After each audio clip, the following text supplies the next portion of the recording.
Hello everybody! So I haven't made a video in a month, maybe longer. I feel like this happens every time a new school semester starts because I just get into a new routine and then I don't make time within that routine to film and things. Since I haven't seen you in so long, I thought I would give you a recently read, particularly from February 1st and on, to what I am currently reading. So here we go.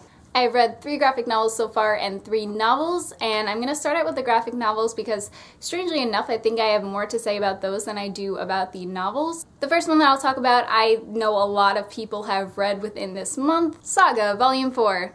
First, I'm going to talk to the people that have not gotten into graphic novels yet and don't know where to start. I don't think that Saga is the best place to start. Sure, it's okay, it's a really good world, so I think you would appreciate it either way. I just think there's better places to get introduced to graphic novels, and I'll show you one in just a minute. For the people that are like crazy into graphic novels, read this. What have you been waiting for? The Saga series is really brilliant because it brings you into this world that is so foreign, and yet they have characters in it that are so relevant to your everyday life. And those characters just keep you locked into that world and you don't want to leave ever. It's just really great and it's very quirky and also very lovable and just very entertaining.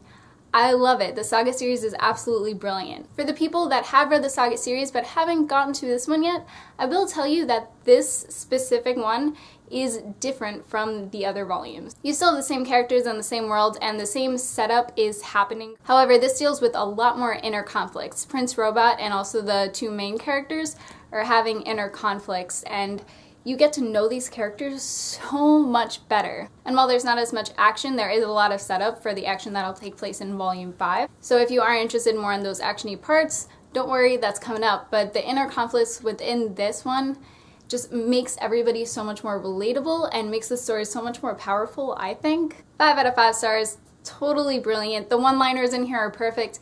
The illustrations, so witty. There's so many that I had to send to different people because I was like, oh my god, this is perfect. So good. Check it out if you'd like. The second one that I'm going to talk about, new favorite of all-time favorites, so good. Love this graphic novel, and it's such a perfect intro to people that haven't read graphic novels yet. I read Runaways Volume 1, and it is written by Brian K. Vaughan, the same person that wrote the Saga series. It is about these 6 kids, and every year their parents get together for this charity event, and basically it's just them like writing out checks. Go down in the library to do it, and these 6 kids are stuck just hanging out with each other, even though they'd rather play video games or anything like that. So these kids decide to go just spy on their parents, because what else do they have to do? And they find out that their parents are all villains, or they look like they're villains. Really good concept, and you'd think that it would be cliche, but it defies all cliches. That's something that I absolutely loved about this, is that it's just anything that you thought would happen just didn't happen. Another thing is you really get to know all 6 of these characters so well to the point where you really love them, and that's very hard to do with 6 characters. Totally and completely just such a joy to read, and I didn't want to stop reading it at all during the day that I was reading it, and it took me like quite a few hours to read because it is kind of a chunky collection. I got Volume 2 in the mail yesterday, and I'm going to plunge right into it as soon as I can. 5 out of 5 stars, by the way, clearly. The 3rd graphic novel that I read was Ms. Marvel, and this is also one that's been talked about on BookTube quite a bit lately, for a very good reason.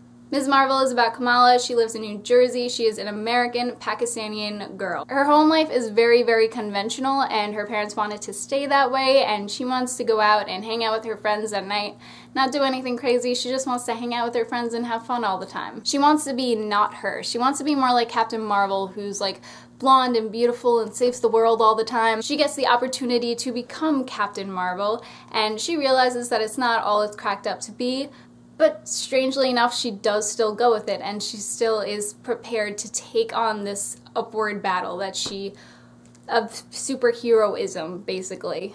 And that's what the story is about, just pretty much like setting up that whole thing. It's just a setup for the volumes to come, but there's definitely going to be more volumes to come just because it's such an important thing. The fact that the protagonist is a Pakistani and American girl is in itself a very awesome thing that a lot of people are really enjoying in the comic realm. I enjoyed it as well, and it was a very entertaining story, so I gave it 4 out of 5 stars. Like I said though, it was just a setup, so I'm excited to see more of it. Those are the graphic novels. Now to the 3 novels. The first one that I read this month was Class by Cecilia von whatever this is. I always have trouble saying it. She's the person that wrote the Gossip Girl series, and I really enjoyed the Gossip Girl series when I was in high school, and I also loved the TV show. It's so good. So I thought I would try this out because I saw it at a library sale for like 25 cents. Picked it up. I hated it. It was terrible. The writing was terrible. The story was terrible. That is it. That's literally all I have to say about this. And I usually don't trash talk books as much. It's just, there was nothing good about this book. I really should just search books on Goodreads before I pick them up every single time. I don't know why I don't do that. That's it. I'm just gonna stop right there. 1 out of 5 stars is what I gave that book. The second one was one that I actually read for school for my literature is film class. That is I Am Legend by Richard Matheson. This one was really interesting for me. From pages 1 through 70, I literally couldn't stop reading it because I was so interested in the protagonist. For those of you who don't know what I Am Legend is about, it's basically about this one man, and he is the only man so far that has survived this plague that is happening. This plague turns people into like half zombie, half vampire type people. For some reason, he is the only one immune to it, but every single night he locks up all of his doors and he boards them and he puts crosses on them and garlic and all this stuff. He looks through his peephole and just watches all of the zombie vampiric people just trying to attack his house. I didn't like the second half of the novella as much as I did the first half.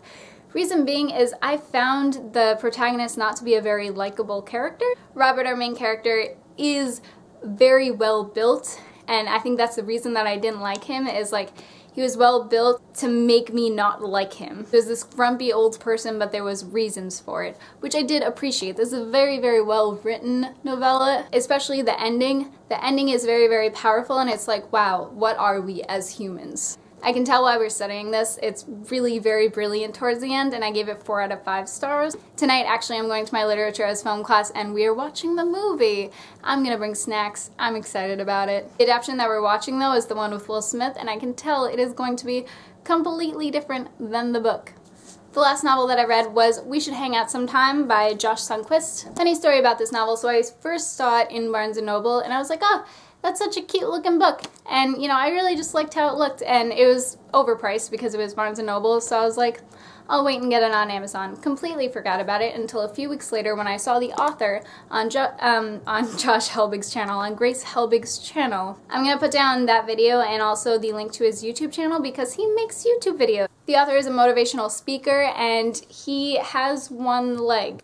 He was very insecure about it in his childhood, and you hear about that in this novel, but you see how he's overcome it in his YouTube videos, and it really is pretty awesome. This book is about how he's in his mid-20s and he has not had a girlfriend. The really cool thing about this book is it is a memoir, but it's written for young adults, which you do not see ever. So if you want a book to get you into memoirs, this was very enjoyable. It was really cute, and I didn't want to stop reading it because he talks about each of the girls individually in like separate chapters, because you're like, oh, what is going to happen with this girl? Like, what did he mess up on now? So it was really cute. Didn't like the ending just because it was just like, meh. I did give it 3 out of 5 stars, not because I didn't enjoy it. I did enjoy it. It was like a medium good, cute, funny book. So if you're into that, totally check this out. Now, I'm just going to show you the books that I'm currently reading really quick. Like I said, Runaways, the complete collection, volume 2. I'm going to just charge into this as soon as I'm done making this video, so there we go. The book that I'm supposed to be reading right now, and the one that I'm basically procrastinating while filming this video for, is The Left Hand of Darkness by Ursula K. Le Guin. I'm supposed to be reading this for my science fiction class. It's really boring so far, so I don't want to read it. But it could get really interesting, and I will tell you the premise because I'm sure it will be. It basically takes place on a planet where there is no gender. Like, there's no parts down there. Except for within the 3 days of the month when people can mate, and that's when they, you know, take place of either the man or the woman, and then people go on their merry way after. The protagonist is someone that comes from a different planet that does have gender, so he's just confused by the whole concept, like the reader would be as well. Great premise, just really boring so far. Hopefully it gets better. If you have read this, just tell me if it gets better. And the next book is the book that I'm supposed to have finished next week for my literature as film class, so I'm sure I'll be reading this throughout the week, and that is A Clockwork Orange by Anthony Burgess. Before I started this class, I actually already had this on my TBR, so perfect. I am really excited for it. I've wanted to read this since like 9th grade.